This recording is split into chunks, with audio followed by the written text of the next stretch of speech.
Did you think that sleeping in was a thing of the past once you had your little ones?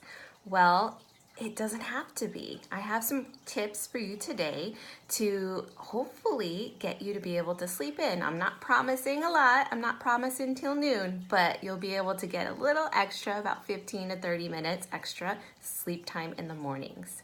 So my name is Nikki Mora with To the Moon and Back Behavioral Consulting, and my job is to make your lives as parents easier in the day-to-day. So if you've been following me, then you know that I've had a whole sleep series called How to Win Bedtime Battles. And if this is your first tip that you're getting from me or first video you're watching, go ahead and go back and get caught up because a lot of it is very helpful. So today we're talking about how to sleep in. So what I did and what I've been teaching you in the previous videos is to have some sort of sleep clock.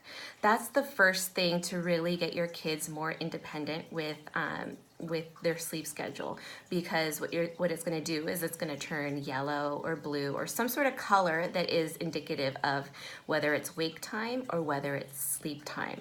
So that is key, to have something so that your child is able to independently know whether it's wake time or whether it is sleep time.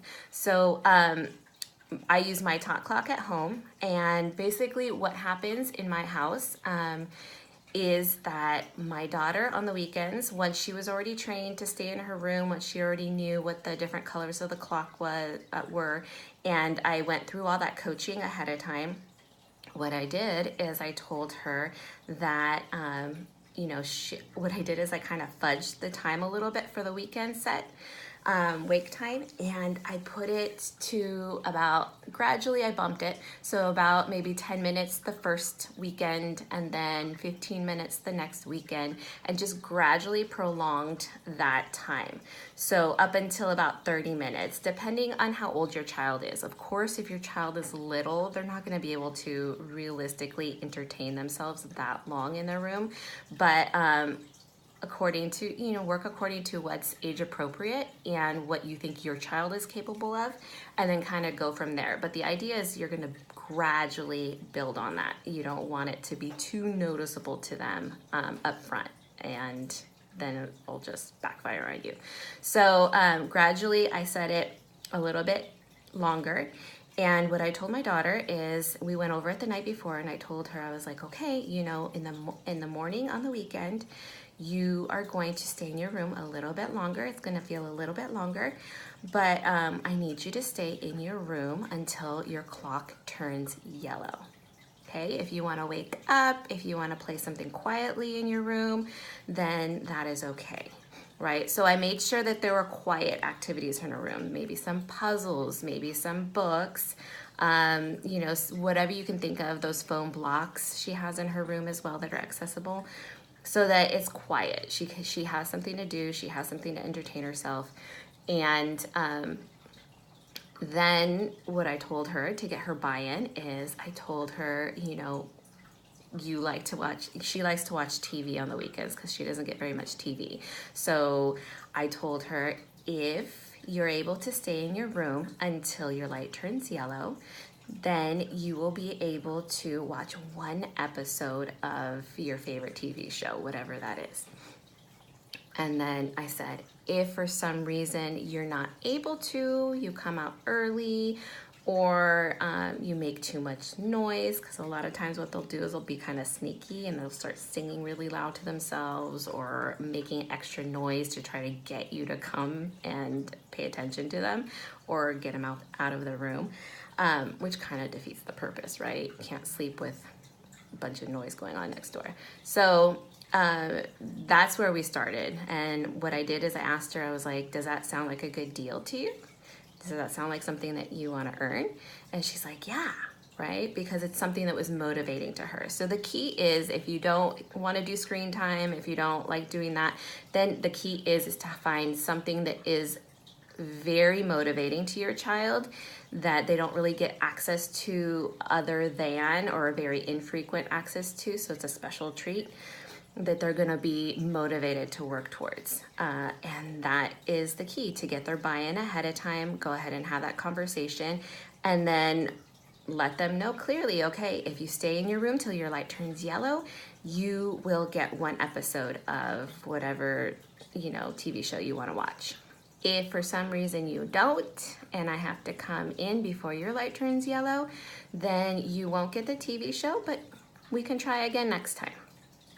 And that's how it goes. And you just have to make sure that you follow through with the consequence or the reward, whatever it ends up happening. So that is the tip for older little ones. I'm talking probably at least 3 and up.